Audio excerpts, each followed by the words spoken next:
বন্ধুরা, তোমরা যারা যারা এখনো চ্যানেলটি সাবস্ক্রাইব করনি তারা প্লিজ প্লিজ চ্যানেলটি সাবস্ক্রাইব করে রেখো। লাইফ পার্টনার গল্পের 10তম অংশ। চেয়ারের সাথে মাথা ঠেকিয়ে চুপটি করে আয়ানের চেহারার দিকে তাকিয়ে আছি। এই চেহারার মধ্যেই যেন আমার সব সুখ বিরাজ করছে। আমার চোখ থেকে পানি গড়িয়ে নাক বেয়ে পড়ছে। আয়ানের এখনো কোনো সাড়া শব্দ নেই, চুপচাপ ঘুমাচ্ছেন। ভালোবাসা বুঝি এমনই হয়, কষ্ট ছাড়া ভালোবাসার সূচনা হয়তো আসলেই বেমানান। কষ্টের আগুনে দুটো মানুষ পুড়েই হয়তো ভালোবাসার সম্পর্কটা আরও বেশি মজবুত হয়। আয়ানকে এখন আরও বেশি ফিল করছি। ওনার হাসি না দেখলে আমার জীবনের ছন্দটাই হারিয়ে যাবে। ওনার অস্তিত্ব উপলব্ধি করতে না পারলে আমার অস্তিত্বটাই বিলীন হয়ে যাবে। যে আমি নিজেই এতটা অগোছালো, কিন্তু আজ আয়ানের পৃথিবীটা খুব করে গুছিয়ে দিতে ইচ্ছে করছে। আপনি আমার ভালোবাসার জানান না দিয়ে আপনি আপনার ভালোবাসার জানান না দিয়েও আমার হৃদয়টাকে ভালোবাসার সমুদ্রে ডুব দিতে শিখিয়ে দিয়েছেন। ঘড়িতে বাজে 3:49, চোখ দুটো জ্বলছে আর তাকিয়ে থাকতে পারছি না। সারা রাত চোখ দুটোর উপর খুব বেশি জুলুম হয়েছে। আয়ানকে নিশ্চিন্তে ঘুমোতে দেখে মন কিছুটা হালকা হলো। খুব ঠান্ডা লাগছে। জ্যাকেটের পকেটে হাত দুটো ঢুকিয়ে দিয়ে এভাবেই পড়ে রইলাম চেয়ারে। কখন যেন চোখ দুটো লেগে এলো। হঠাৎ কানে কিছু একটা পড়ে যাওয়ার শব্দ যেতেই চমকে উঠলাম। তাকিয়ে দেখি যে বাটিতে করে পানি এনেছিলাম ওইটা মাটিতে পড়ে আছে আর আয়ান উঠে বসার চেষ্টা করছেন। আমি তাড়াতাড়ি উঠে আয়ানকে উঠে বসতে সাহায্য করলাম। তারপর মাটি থেকে বাটিটি তুলে আবারও চেয়ারে বসলাম। আমি আয়ানের দিকে উৎসুকতা নিয়ে তাকিয়ে আছি, ওনার মুখ থেকে আবারও ভালোবাসার কথা শোনার আশায়। আয়ান একবার আমার দিকে তাকিয়ে সাথে সাথে নজরটা ঘুরিয়ে নিলেন। আয়ান, সরি, বাটিটা আমার হাত লেগে পড়ে গেছে। আমি ইটস ওকে। আয়ান তবুও আমার দিকে একবারও তাকাচ্ছেন না। ওনার চেহারাটা দেখেই বোঝা যাচ্ছে উনি ইতস্তত বোধ করছেন। আমি কারণটা না বুঝতে পেরে নিজের দিকে তাকিয়ে দেখি ওড়নাটা আমার শরীরে নেই। কাল রাতেই তো ওড়নাটা শুকোতে দিয়েছিলাম। আমি তড়িঘড়ি করে পাশের চেয়ার থেকে ওড়নাটা নিয়ে শরীরে জড়িয়ে নিলাম। একটু লজ্জা লাগলো, কিন্তু আয়ানের এরকম ব্যবহার দেখে ভালোও লাগলো। আপনি ঠিক আছেন আয়ান? আমার আবার কি হবে? তুমি এখানে চেয়ারে বসে আছো কেন? ঘুমোওনি? আয়ান খুব স্বাভাবিকভাবে কথা বলছেন। কাল রাতে হঠাৎ এত কিছু বলে ফেলার পরেও ওনার এরকম স্বাভাবিক আচরণ দেখে আমি একটু অবাক হচ্ছি। এতক্ষণ শুধু হা হয়ে ওনার কিছু কথা গিললাম। হঠাৎ উনি আমায় চমকে দিয়ে জিজ্ঞেস করলেন, এ কি, তোমার চাদরটাও আমার কাছে এলো কি করে? আমি এনে দিয়েছি আয়ান। কেন? আর আমিও যে কিভাবে হঠাৎ ঘুমিয়ে পড়লাম, তোমার রাতে কোনো সমস্যা হয়নি তো? আমাকে ডেকে দিলেই তো পারতে, আমারই দোষ। আমি পড়ে পড়ে ঘুমোতে শুরু করে দিয়েছিলাম। আয়ানের বলা প্রত্যেকটা কথা আমাকে অবাক করে দিচ্ছে। এই ছেলে কাল রাতে আমায় কত কিছু বললেন, আর এখন এমনভাবে কথা বলছেন যে কিছুই হয়নি। আমি একটু বাজিয়ে দেখার জন্য বললাম, কাল রাতে ঘুম থেকে একবারও জেগে ওঠেননি? আয়ান, না, আমিও তো তাই অবাক হচ্ছি যে এত কিভাবে ঘুমালাম। তোমার কোনো প্রবলেম হয়নি তো? আমি কোনো মতে স্বাভাবিক আচরণ করে ওয়াশরুমে চলে এলাম। বুক ফেটে কান্না আসছে আমার। তার মানে কাল রাতে কোনো কিছুরই মনে নেই আয়ানের। সবটাই ওনার জ্বরের ঘোরে বলা কথা ছিল। উনি নিজ মুখে বলেছিলেন যে উনি আমায় ভালোবাসেন, আর সেটা সত্যি ছিল। ওনার মায়া জড়ানো কণ্ঠে বলা এক একটা কথা আমার হৃদয়ে গেঁথে গেছে।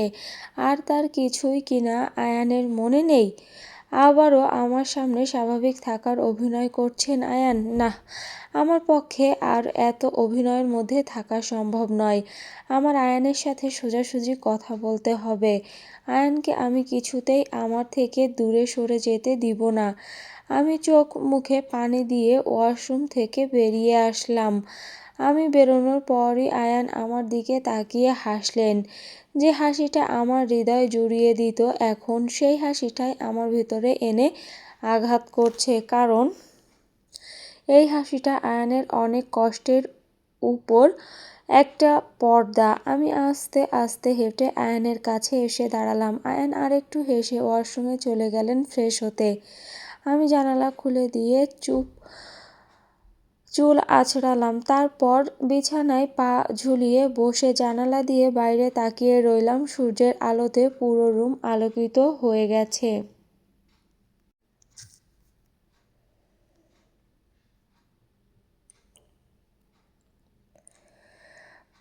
আয়ান ওয়াশরুম থেকে বেরিয়ে এসে ওনার বিছানায় এসে বসলেন।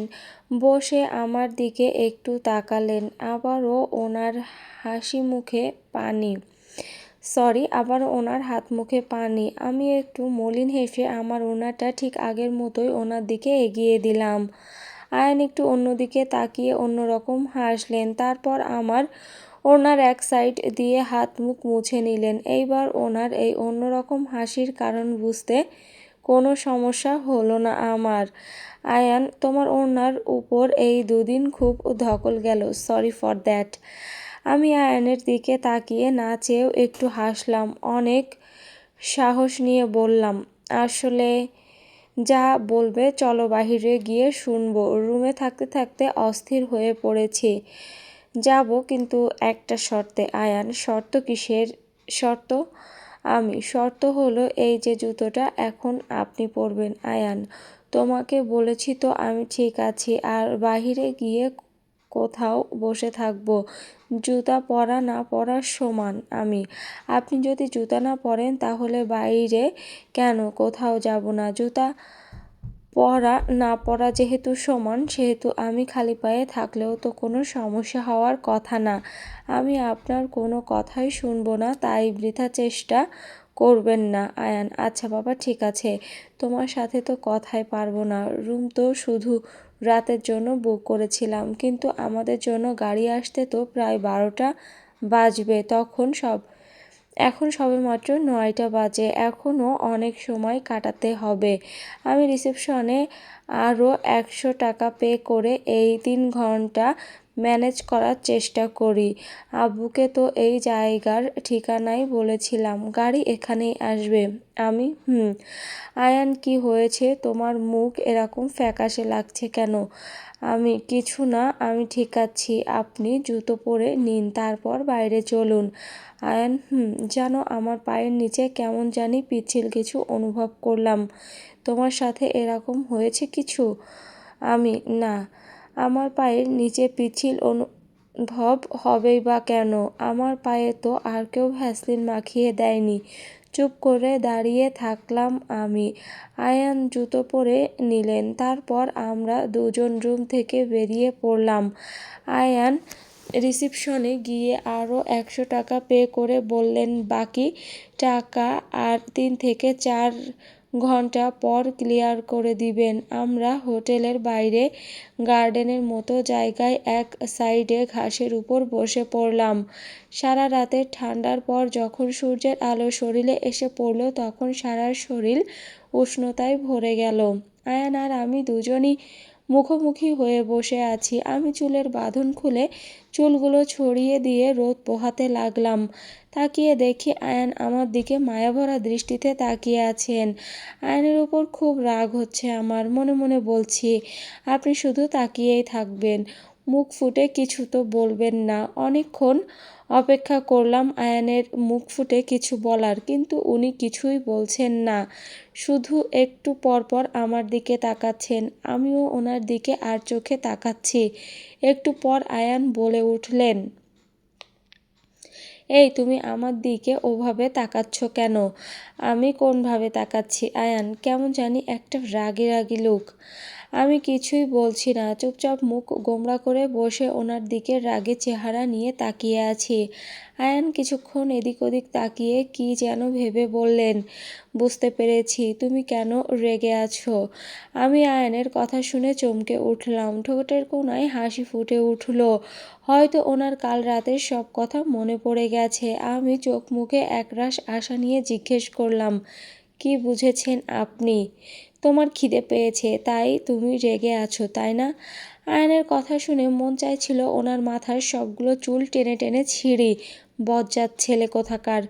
ঘোড়ার আন্ডাটা বুঝেছেন আপনি। ওনার কথা শুনে রাগ আরও কয়েক ডিগ্রি বেড়ে গেল। আমি মুখ ঘুরিয়ে চুপচাপ বসে থাকলাম। খিদে পেয়েছে সেটা আগে বলনি কেন? আমারও খেয়াল ছিল না আমার খিদে পায়নি। আরে সেই কোন সময় খেয়েছো? খিদে তো পাবেই। আমি খাবার অর্ডার দিয়ে আসি। এখনও 172 টাকা অবশিষ্ট আছে ম্যাডাম, সো নো টেনশন। আচ্ছা আপনি কি ঠাসা? আয়ান, মানে? এই যে বললাম আমার খিদে পায়নি, তাও শুনছেন না। যান চা নিয়ে আসেন, চা খাবো। আয়ান একটু শব্দ করে হাসলেন, তারপর আমার দিকে তাকিয়ে বললেন, চা খাবে? শুধুই চা? কে বলেছে শুধু চা? এনার্জি প্লাস আনবেন। আপনি এত কিপটা কেন? হ্যাঁ, যান চা আর বিস্কিট নিয়ে আসবেন। একটা প্যাকেট আর আমার একাই লাগবে, আপনার সাথে একটুও শেয়ার করতে পারবো না। আয়ান, আমি আবার কখন কিপটামি করলাম রে বাবা? মানুষ ঠিকই বলে কারো ভালো করতে নেই। আমি হয়ে গেছে আপনার। আরও কিছু বলার থাকলে তাড়াতাড়ি বলে শেষ করুন, তারপর প্লিজ চা নিয়ে আসুন, যান। আয়ান, যাচ্ছি। আয়ান উঠে গেলেন। আমি বসে বসে ওনার জন্য অপেক্ষা করছি আর ভাবছি ওনার সাথে কিভাবে ওই বিষয়ে কথা বলা শুরু করা যায়। কিছুক্ষণ পর আয়ান চা হাতে ফিরে এলেন। উনি আমার পাশে বসতে লাগতেই আমি ওনাকে থামিয়ে দিলাম। এই দাঁড়ান। আয়ান, কি হলো? এইবার চা নিয়ে আসার সময় চা গরম বললেন না কেন? আয়ান, তখন তো দুষ্টুমি করে বলেছিলাম, তাই বলে সব সময় বলতে হবে? হ্যাঁ হবে। আয়ান, আচ্ছা ঠিক আছে, চা গরম, এই নাও। না এভাবে না, ওই দূরে গিয়ে দাঁড়ান, তারপর আবার ফিরে আসার সময় চা গরম বলতে বলতে আসবেন, যান। আয়ান, হোয়াট? আবার ফিরে যাব? হ্যাঁ। ধুর, যান তো তাড়াতাড়ি। আয়ান ভুরু কুঁচকে কয়েক সেকেন্ড আমার দিকে তাকিয়ে থাকলেন, তারপর উপায় না পেয়ে আবার ফিরে গেলেন। এরকম মুহূর্তেও ওনার হাল দেখে আমার খুব হাসি পাচ্ছে। ভেতরেই হাসছি। উনি আবারও চা গরম বলতে বলতে আমার পাশে এসে বসলেন, তারপর আমার দিকে একটা কাপ এগিয়ে দিলেন। আমি ওনার হাত থেকে কাপটা নিলাম। আয়ান, তোমার জন্য আমার নিজেকে চাওয়ালা মনে হচ্ছে। বেশ হয়েছে। এহ, ভালোবাসবে জনাব, কিন্তু প্রকাশও করবেন না। চা ফেরি করাই এনার জন্য ঠিক। আয়ান ওনার পকেট থেকে বিস্কিটের একটা প্যাকেট আমাকে দিলেন। আমি রাগের চোটে এত জোরে বিস্কিটের প্যাকেট খুললাম যে অর্ধেক বিস্কিটই ভেঙে গেল। সেই দৃশ্য দেখে আয়ানের কি হাসি। হাসতে হাসতে উনি লুটোপুটি খাচ্ছেন। ওনাকে হাসতে দেখে আমার প্যাকেটটা ওনার হাতে ধরিয়ে দিয়ে ওনার বিস্কিটের প্যাকেটটা কেড়ে নিলাম। আয়ান আমার কেড়ে নেওয়া দেখে হাঁ করে আমার দিকে তাকিয়ে রইলেন। আমি অলরেডি বিস্কিট ডুবিয়ে চা খাওয়া শুরু করে দিয়েছি। আয়ান নিজের ভাগেরগুলো ভাঙলো আর আমারটা আবার কেড়েও নিল। কি ডেঞ্জারাস মেয়ে! আমি আমার বিস্কিটগুলো গপাগপ শেষ করে আয়ানের হাতের প্যাকেটও কেড়ে নিলাম। আয়ান তো অবাক হয়ে আমার দিকে তাকিয়ে আছেন। আয়ান, এই তুমি একে তো নিজে বিস্কিটগুলো ভেঙে আমাকে দিলা, আমি ভালো মানুষ দেখে কিছু বললাম না, এখন আবার আমার প্যাকেটটাও আত্মসাৎ করলাম। বেশি কথা বলবেন তো ঢাকায় গিয়ে আঙ্কেলকে বিচার দিব যে আপনি আমার ভালো মতো খেয়াল রাখেননি। আয়ান, ব্ল্যাকমেল? চা খাওয়া শেষ করার পর আবারও দুজন পাশাপাশি বসে আছি। অনেক কিছু বলতে চাইছি কিন্তু গলায় এসে আটকে যাচ্ছে, সাহস করে বলে উঠতে পারছি না।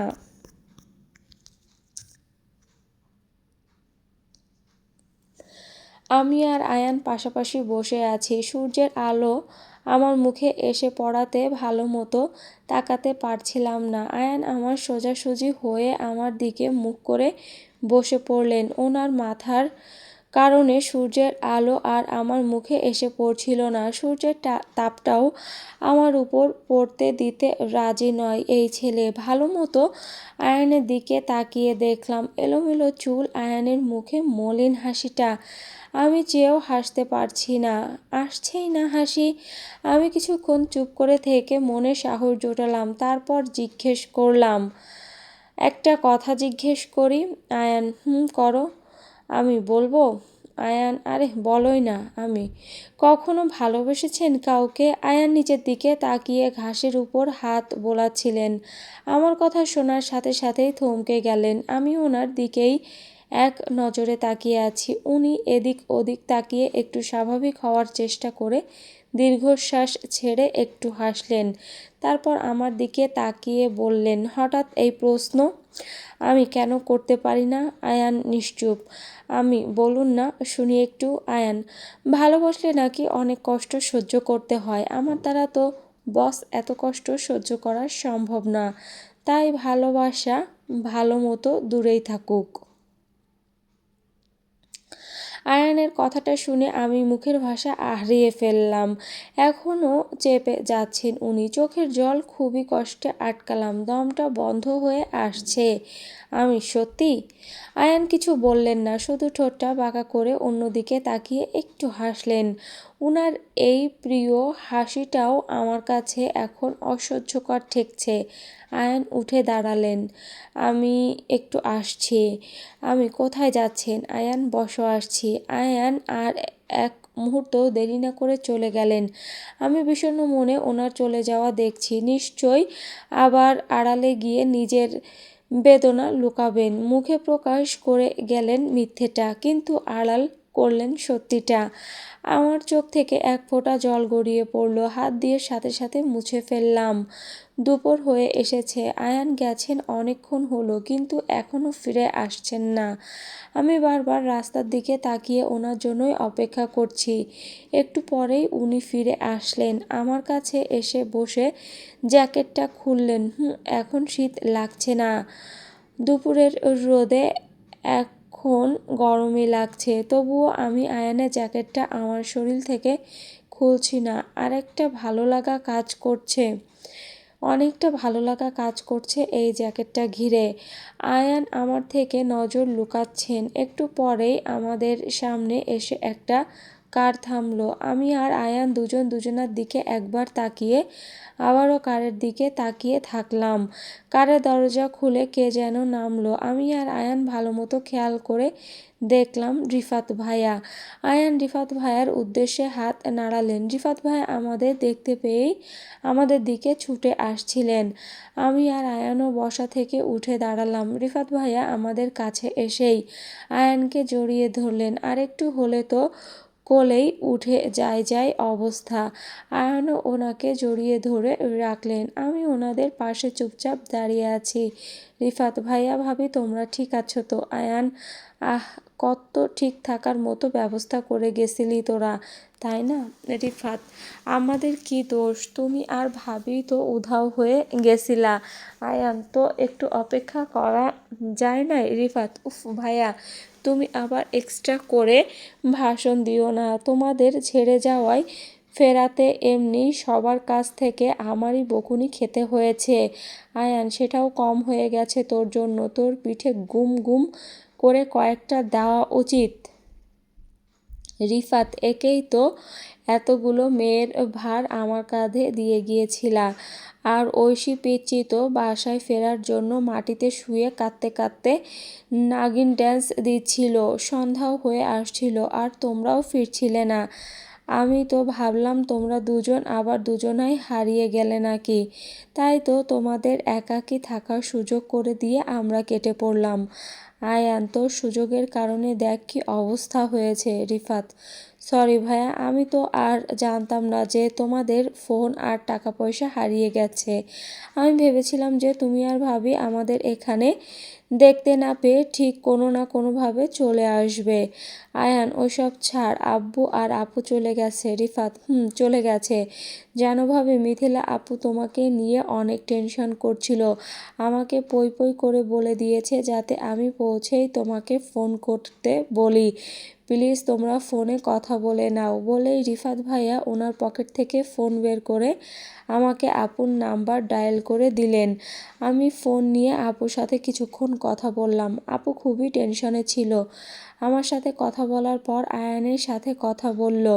কথা বলা শেষে রিফাত ভাইয়া একটা ফোন আর একটা মানিব্যাগ আয়ানের দিকে এগিয়ে দিয়ে বললেন, আঙ্কেল এই ফোন আর এই মানিব্যাগটা তোমায় দিতে বলেছিল।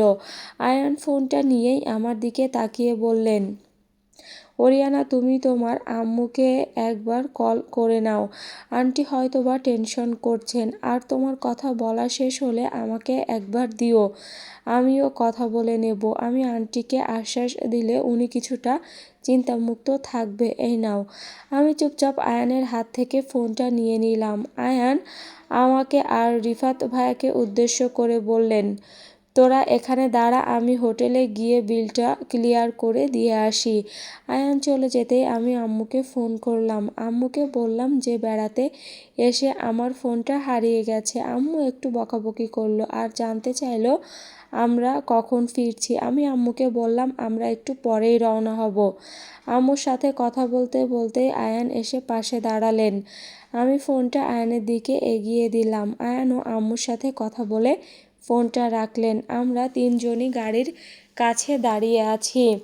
রিফাত, তোমাদের ব্রেকফাস্ট হয়েছে। আয়ান, আর ব্রেকফাস্ট, এখন ডিরেক্ট লাঞ্চ করতে হবে। কি খাওয়া যায় বল তো? রিফাত, ভাবি প্রথমবার খাগড়াছড়ি এলো, সিস্টেম রেস্তোরাঁয় নিয়ে যাবা না? আয়ান, একদম ঠিক বলেছিস, ভুলেই গেছিলাম, ওখানেই যাওয়া যাক। বাই দ্য ওয়ে তুই এত তাড়াতাড়ি এলি কি করে? রিফাত, আর বলো না, 10টার আগেই 9:30-এ পৌঁছে গিয়েছিলাম এসকর্টস ধরতে। নামটা রেজিস্টার করেই গাড়ি ছুটিয়ে এলাম। তোমার ভাইয়ের হাতের কামাল সব। এই পাহাড়ি রাস্তায়ও এত ফাস্ট ড্রাইভ করে চলে এলাম। আয়ান, এই এসকর্টসের কথা তো মনেই ছিল না। বিকেলের আগে দীঘিনালা পার হব কিভাবে? রিফাত, সেই ব্যবস্থাও করে এসেছি ভাইজান। নাম রেজিস্টার করার সময় গতকাল যে অনুমতি নিয়েছিলাম সেটাও দেখিয়েছি আর্মিদের। পরে ওনাদের প্রবলেমটার কথাও খুলে বললাম। পরে অনেক রিকোয়েস্ট করে একটা অনুমতিপত্র সাইন করে এনেছি, যাতে আমরা দীঘিনালায় পৌঁছালে কেউ কিছু জিজ্ঞেস করে তাহলে এটা দেখালেই কাজ হয়ে যাবে। আমি দাঁড়িয়ে দাঁড়িয়ে চুপচাপ দুই ভাইয়ের গল্পগুলো গিলছি। আয়ানের সাথে কথা বলার সুযোগটাই পেলাম না। এখন রিফাত ভাইয়ার সামনে কিভাবে বলি? ধ্যাত।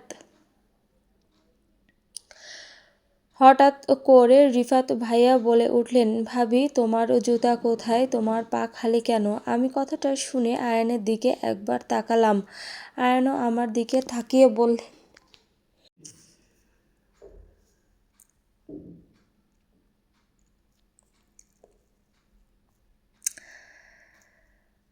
সেসব পরে শুনিস, চল এখন গাড়িতে ওঠ। রিফাত ভাইয়া সামনের সিটে গিয়ে বসলেন। আয়ান গাড়ির পেছনের দরজা খুলে দিয়ে আমাকে বসতে বললেন। আমি গাড়িতে উঠে বসে পড়লাম।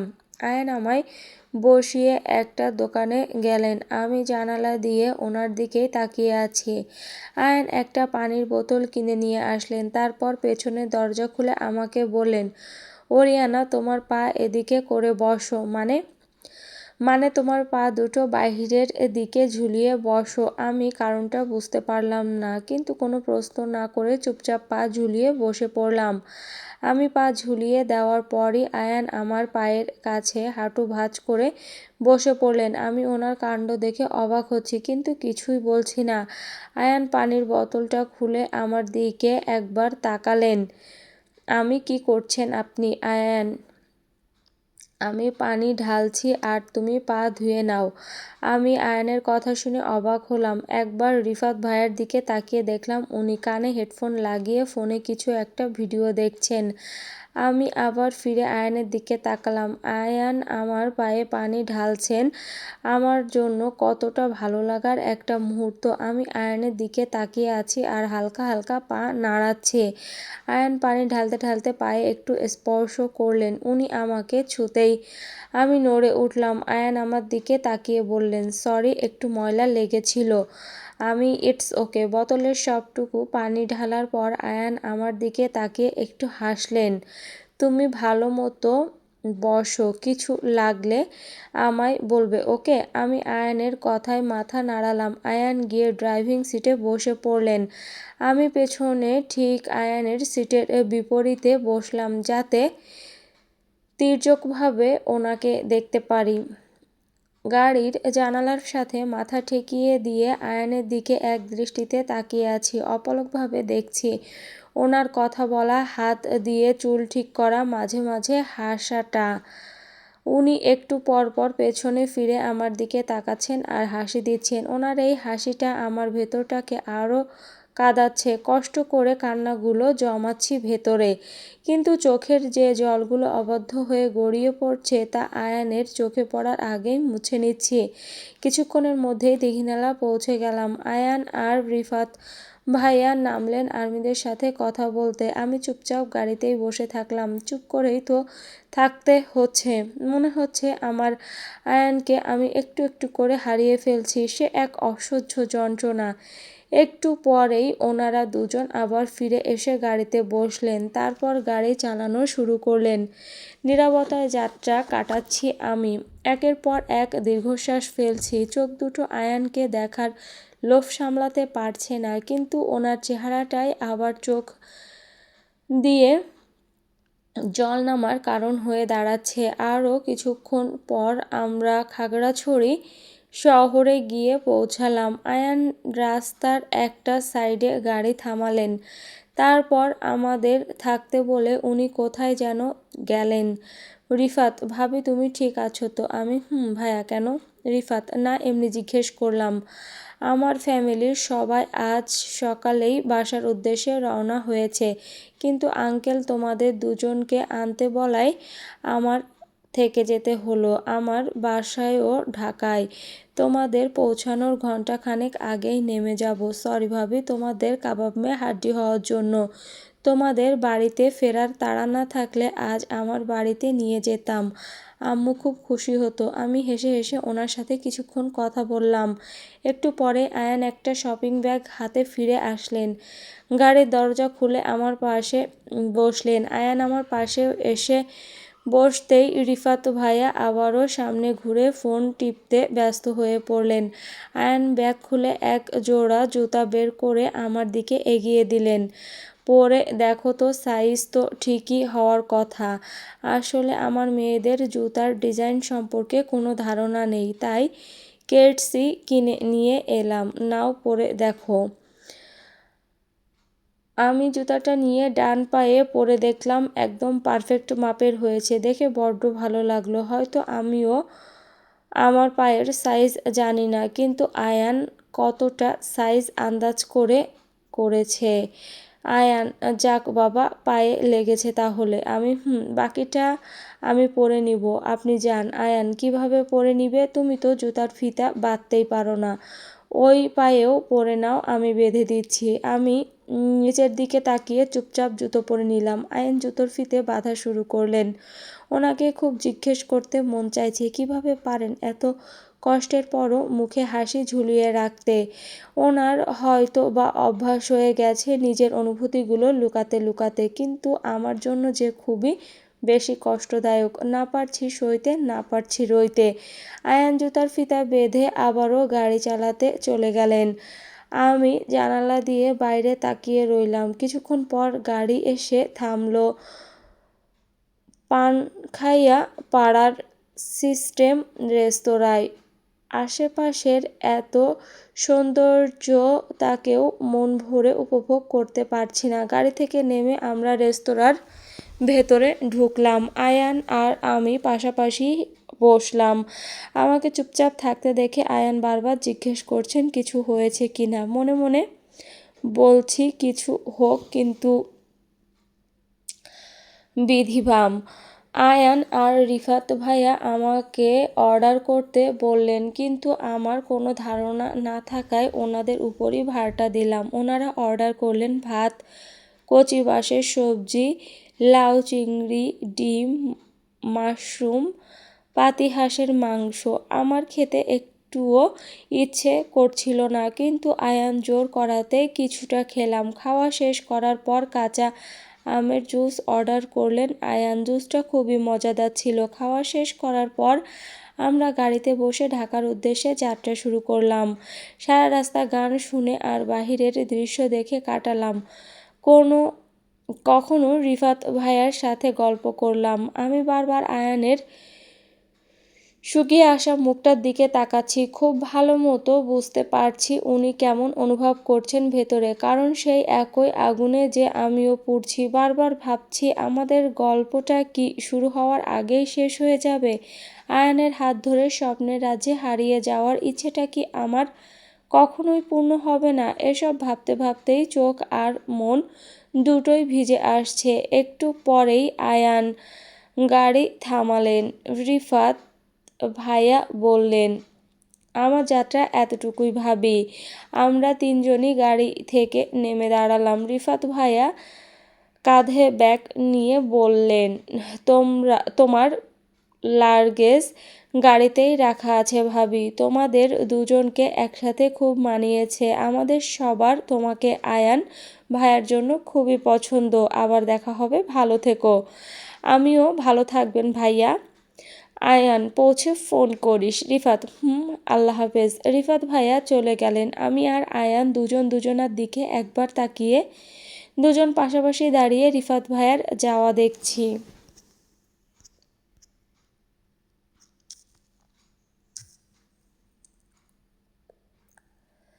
রিফাত ভাইয়া চলে যাওয়ার পর আয়ান গাড়ির সামনে দরজা খুলে আমাকে বসতে ইশারা করলেন। আমি গাড়িতে বসার পর আয়ানও গাড়িতে উঠে বসলেন।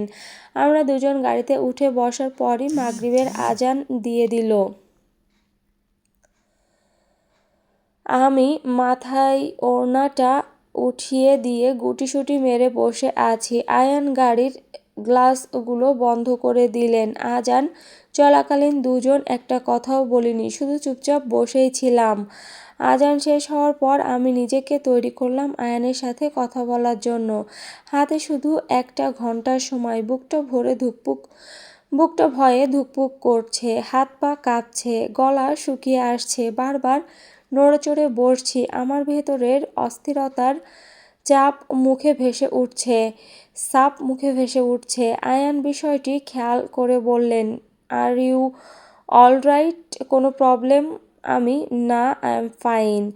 এই তো আর সামান্য কিছুক্ষণ, রাস্তা তো ফাঁকা, 1 ঘন্টা পুরোপুরি লাগবে না, জলদি পৌঁছে যাব আমরা।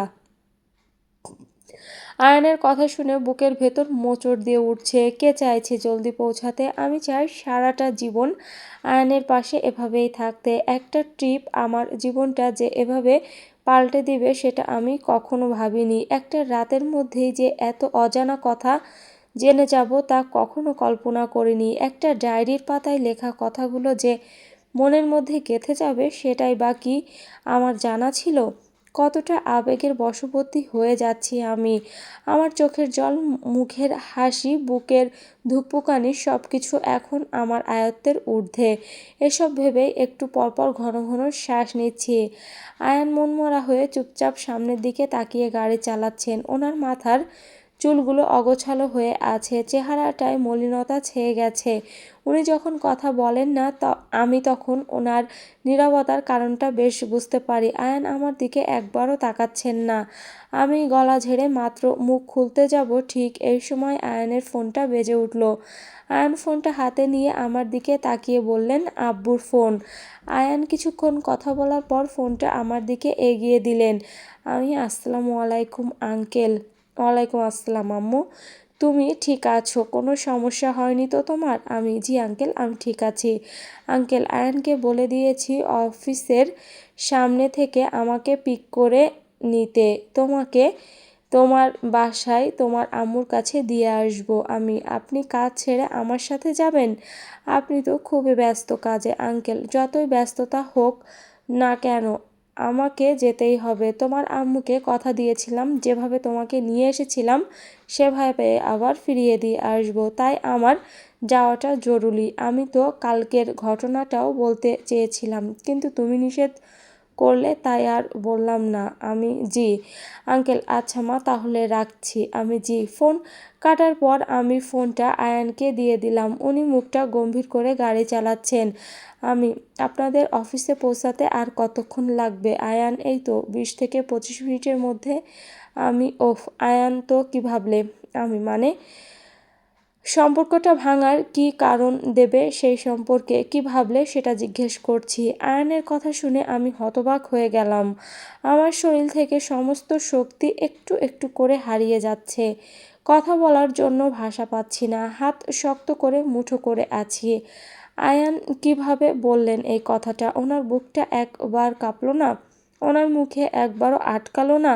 শুধু মুখটা কঠোর করে সামনের দিকে তাকিয়ে আছেন পাথরের মতো। বললে না যে এখনও ঠিক করনি? আমি এসব কি খুবই জরুরি? আয়ান জরুরি বই কি? তোমাকে তো আমি কথা দিয়েই নিয়ে এসেছিলাম যে এই 2 দিন হবে আমার সাথে তোমার মধ্যে মিথ্যা সম্পর্কের শেষ দিন। আপনি প্লিজ এসব বলা বন্ধ করুন। আয়ান কিভাবে বন্ধ করব? আজ না বললে হয়তো আর কখনোই বলা হবে না। আর তোমাকে আমার সাথে বেঁধে রেখে কষ্ট দিতে চাই না। তুমি তোমার মতো করে তোমার জীবনটা সাজাতে পারো। আমি আপনার সম্পর্কে কাউকে কোনো কথা বানিয়ে বলতে পারবো না আয়ান, কারণ তুমি খুব ভালো। যার জন্য তোমার মা অসুস্থ হলেন, যার জন্য তোমার ইচ্ছার বিরুদ্ধে তোমাকে একটা সম্পর্কে বাধা পড়তে হচ্ছে, তবুও তুমি সেই মানুষটাকে নিয়ে কোনো খারাপ কথা বলতে দ্বিতীয়বার ভাবছো, সেটা নিতান্তই তোমার ভালো মানুষই ওরিয়ানা। আমি শুধু আয়ানের কথাগুলো শুনে আবার আমার কানকে বিশ্বাস করাতে পারছি না। উনি কিভাবে এসব বলতে পারেন? ওনার ওই মধুমাখা মুখে এসব বিষাক্ত কথা কিভাবে উচ্চারিত হতে পারে? আয়ান, আমি তোমার অনেক সময় নষ্ট করেছি। তুমি এখন পর্যন্ত ঘটে যাওয়া কোনো ঘটনার জন্যই নিজেকে দায়ী করবে না। এসবই হওয়ার ছিল, তাই হয়েছে। আন্টিও এখন সুস্থ আছেন আল্লাহর রহমতে। তুমি তোমার কথা আন্টির সামনে রাখবে। আমি বা আমার ফ্যামিলি কোনো ধরনের দাবি নিয়ে যাতে তোমাদের সামনে না দাঁড়ায় সে দায়িত্ব আমার। এই সব কিছু এতটাই সহজ আপনার কাছে আয়ান? তোমার জন্য এত কঠিন পরিস্থিতি তৈরি করার পর আমি নিজের জন্য সহজ পরিস্থিতির আশা করতে পারি না। তুমি চিন্তা করিও না, তুমি তোমার লাইফের উপর কনসেন্ট্রেট করো। শুধু পারলে আন্টির সাথে কথা বলার পর আমাকে জানিও, আমি আমার দিকটা সামলে নেব।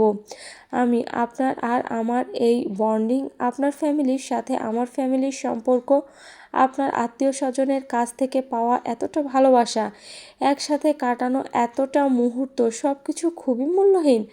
আয়ান, সব কিছুর মূল্য পরিমাপ করা যায় না ওরিয়ানা। বর্তমানের কিছু ফর্মালিটি আর হেজিটেশনের জন্য তোমাকে বেঁধে রাখা বা তোমার ভবিষ্যৎ নষ্ট করার মতো এত নিষ্ঠুর আমি নই। এতদিনের মধ্যে আমার বা আমার ফ্যামিলির কোনো ব্যবহার বা কোনো কাজে যদি তোমার বিন্দুমাত্র খারাপ লেগে থাকে তাহলে ক্ষমা করে দিও প্লিজ। আমার কথা বা আমার সাথে কাটানোর সময়গুলোর কথা আপনার একবারও মনে পড়বে না? আমার প্রশ্ন শুনে আয়ান নিশ্চুপ হয়ে গেলেন। কয়েক সেকেন্ড একদম চুপ হয়ে গেলেন। তারপর ঢোক গিলে মুখটা আরও কঠিন করে বললেন, না। এতক্ষণ আটকে রাখা চোখের পানিগুলো আর বাদ মানল না। আয়ানের এই একটা শব্দ শুনতেই চোখ থেকে এক ফোঁটা জল গড়িয়ে পড়ল আমার। আমি নিস্তব্ধ হয়ে তাকিয়ে আছি আয়ানের দিকে। আমার পৃথিবী থমকে যাচ্ছে। আশেপাশের কোনো শব্দ আমার কানে ঢুকছে না।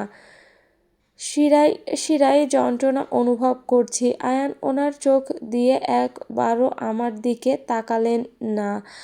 আর কোনোভাবেই আমি আমার মনকে সান্ত্বনা দিতে পারছি না। ভিতরের যে আশা স্বপ্নগুলো ছিল সেগুলো দুমড়ে মুচড়ে ছটফট করছে। বাকশক্তি হারিয়ে ফেলছি। গাড়ির সিটে শরীর পুরোপুরি লাগিয়ে দিলাম, মাথাটা সিটের সাথে লাগিয়ে অন্যদিকে তাকিয়ে আছি। হাতটা মুঠো করার মতো শক্তিটুকু পাচ্ছি না। চোখের কোণা বেয়ে টপটপ করে জলগুলো নীরবে পড়ছে। মুখে কোনো ধরনের প্রতিক্রিয়া নেই আমার, গলায় নেই কোনো আর্তনাদ। আয়ানের দিকে একবার তাকিয়ে দেখলাম উনি সামনে তাকিয়ে গাড়ি চালাতেই ব্যস্ত। আর কোনো কথা বলিনি, বলতে পারিনি। ভালোবাসার কথাটা তো আর 5টা কথার মতো হুট করে বলা যায় না। এই কথাটার মধ্যে রয়েছে একটা কুসুম কুসুম ভয় মাখা মিষ্টি মিষ্টি অনুভূতি, আর সেই অনুভূতিটুকু আমার এক নিমিষেই পিষে গেল। আয়নার দিকে বারবার ছলছল চোখে তাকাচ্ছি। আমি আপনার মতো এত সুন্দর করে নিজেকে সামলাতে পারি না আয়ান। কষ্ট লুকাতে আমি আপনার থেকে খুবই কাঁচা। আমি না হয় আমার প্রতি আপনার অনুভূতিটুকু জানি, তাই কিছুটা হলেও নিজেকে বোঝাতে পারছি, কিন্তু আপনি তো তিলে তিলে শেষ হচ্ছেন। চেয়েছিলাম আপনাকে যন্ত্রণার অনল থেকে তুলে ভালোবাসার স্নিগ্ধতায় ভরিয়ে দিব, কিন্তু সেই অনলের উত্তাপ থেকে তো আমি নিজেকেও বাঁচাতে পারলাম না। এই সব কিছু আমার জন্য খুবই বেশি অসহনীয়। নিজেকেই তো সামলাতে পারছি না, আর আপনাকে কিভাবে সামলাবো আমি?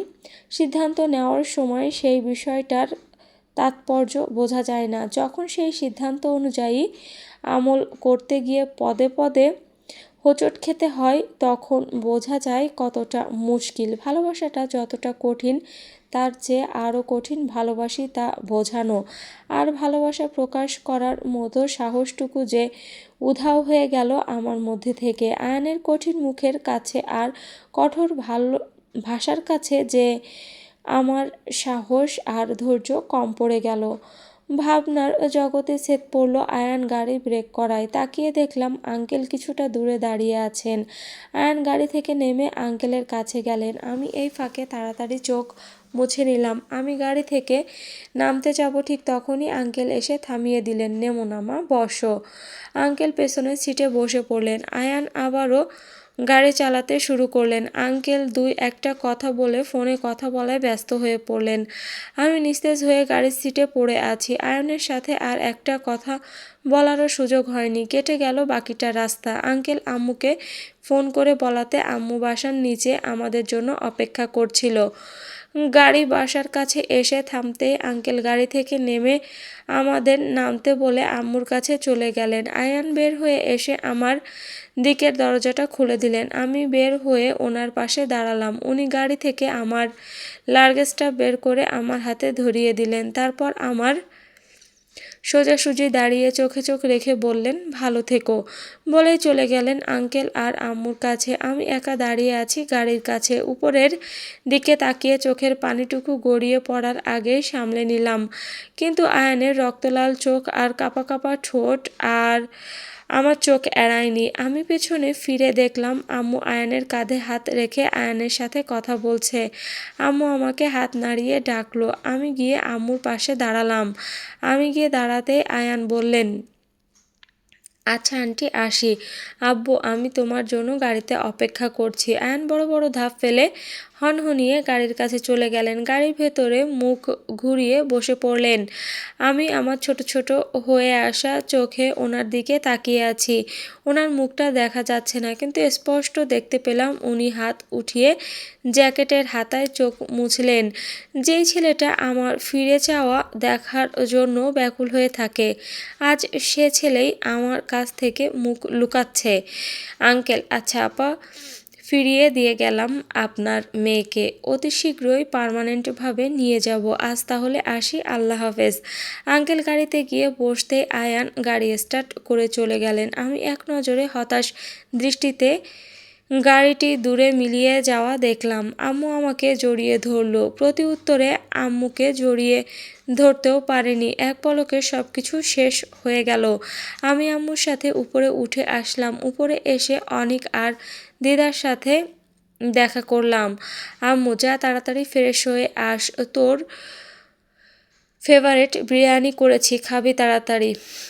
আম্মু, আমি রাস্তায় আসার সময় খেয়েছি, একটুও খিদে পাইনি, আমার ক্লান্ত লাগছে, ঘুমাবো। আম্মু, সে কি, না খেয়ে ঘুমাবি? ট্রিপের গল্পও শোনাবি না? আমার ক্লান্ত লাগছে আম্মু। কিছু হয়েছে ওরই? না আম্মু প্লিজ, কাল কথা হবে, গুড নাইট। আর এক মুহূর্ত দেরি না করে রুমে চলে এলাম। লাগেজটা নিয়ে রুমে এসে দরজা লাগিয়ে দিলাম। রুমের লাইটটাও না জ্বালিয়ে চলে গেলাম ওয়াশরুমে। শাওয়ারটা অন করে হাঁটু ভাঁজ করে বসে পড়লাম শাওয়ারের নিচে। চিৎকার করে কাঁদছি আমি, কিন্তু সেই আওয়াজ কারো কানে যাচ্ছে না। আমার আয়ানটাও হয়তো এতক্ষণ কান্নায় ভেঙে পড়েছে। আপনি বলেন যে আমি বাচ্চা। হ্যাঁ আয়ান, আমি তো বাচ্চা। আমি তো ছোট। আমি না হয় সাহস করে মুখ ফুটে বলতে পারিনি, আপনি তো বলতে পারতেন। আপনাকে কে বলেছে এতটা ভালো হতে? আপনি আমার ভালোর জন্য আমার কাছ থেকে দূরে যাচ্ছেন, কিন্তু সেই ভালো চাওয়াটাই যে আমার জন্য পাহাড় সমান যন্ত্রণার কারণ হয়ে দাঁড়িয়েছে। কেন হলেন না একটু স্বার্থপর? নিজের স্বার্থের জন্য কেন আমার কাছ থেকে ভালোবাসাটুকু আদায় করে নিলেন না? আমি পারবো না আপনাকে ছাড়া থাকতে, একদমই পারবো না। ঘন্টা দুয়েক হয়ে যাবে এভাবে পানির নিচে বসে আছি। হেঁচকি চলে আসছে কান্নার সাথে, চোখ মুখ বেয়ে পানি পড়ছে, ঠান্ডায় হাত পা কাঁপছে। হঠাৎ খেয়াল করলাম আমার পরনে আয়ানের জ্যাকেট। সাথে সাথে জ্যাকেটটা খুলে শক্ত করে বুকের মধ্যে জ্যাপটায়া ধরলাম। এইটা আমার আয়ানের জ্যাকেট। আমার আয়ান নিজ হাতে জ্যাকেটের চেইন লাগিয়ে দিয়েছিল। জ্যাকেটের চেইনে ঠোঁটের স্পর্শে ভরিয়ে দিলাম। এক একটা মুহূর্ত ভেবে ভেবে আরও বেশি কান্না আসছে। ওয়াশরুমের দরজাটাও খোলাই ছেড়ে দিয়েছি, তাই রুমের দরজায় কেউ নক করতেই শুনতে পেলাম। তাড়াতাড়ি উঠে জামাটা পাল্টে চুলে তোয়ালে পেঁচিয়ে দরজা খুললাম। দেখি আম্মু ফোন হাতে দাঁড়িয়ে আছে। আমি, ওরি এই রাতে গোসল করেছিস কেন? আমি, এমনি ফ্রেশ ফিলিং এর জন্য। আম্মু, নীলিমা কল করেছিল আমাকে, তোর ফোন হারিয়ে গেছে, তোকে ফোনে পাইনি, তাই আমাকে কল করেছিল। একটু পর আবার কল করবে, ধর কথা বলে নিস।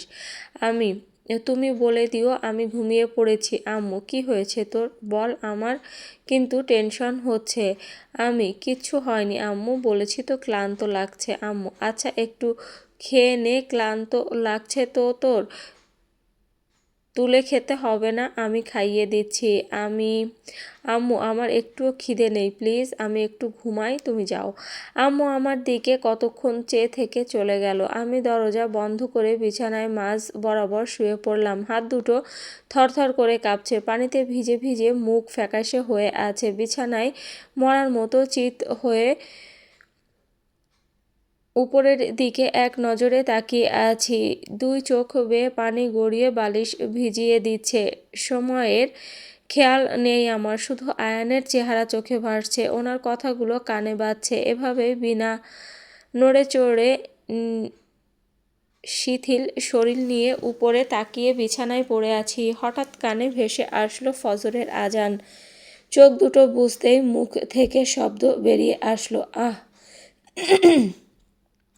চোখটা খুব জ্বালা করছে, মাথাটা ঝিমঝিম করছে। শোয়া থেকে উঠে আধশোয়া হয়ে খাটের সাথে হেলান দিয়ে বসে আছি। দরজায় কেউ নক করলো।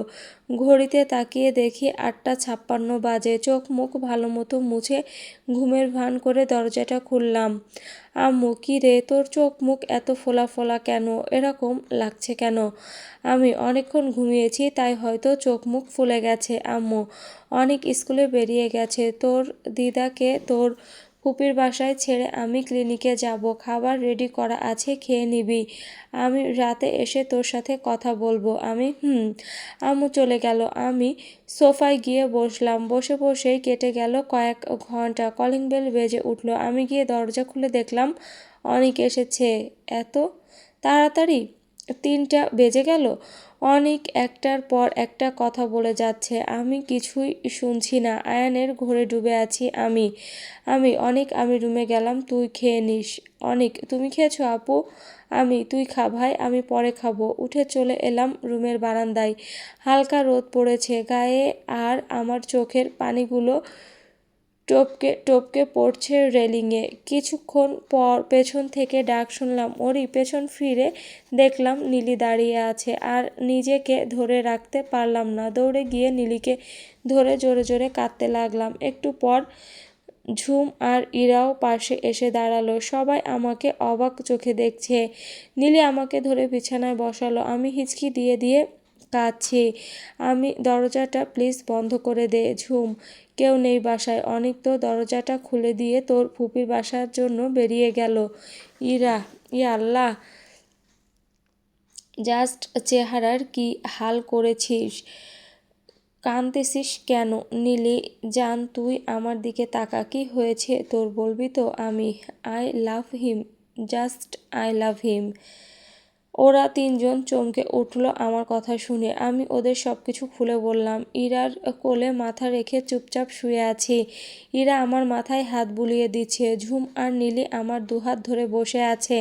নীলি, এসব এতদিন বলিসনি কেন? আমি অনেকবার বলতে চেয়েও বলিনি যে। আর আয়ানের প্রতি আমার ফিলিংসের সম্পর্কে খাগড়াছড়িতে গিয়েই শিওর হয়েছি।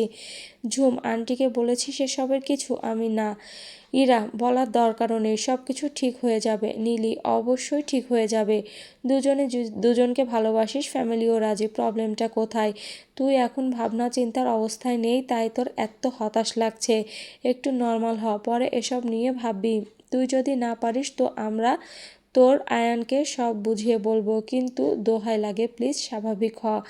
ঝুম, ওরে তুই আমাদের সাথে বাহিরে চল তো, তাহলে তোর ভালো লাগবে। চল, লেকের পাড়ে যাব। ইরা, ঠিক বলেছিস তুই ঝুমঝুম। আমি, না রে তোরা যা। নীলি একদম ঘাপটি মেরে বসে থাকবি না, চল তো। ওদের জোরাজোরিতে আমি পেরে উঠিনি। ওরা আমায় টেনে বিছানা থেকে নামিয়ে চুল ঠিক করে দিয়ে বাসা থেকে বেরোলো।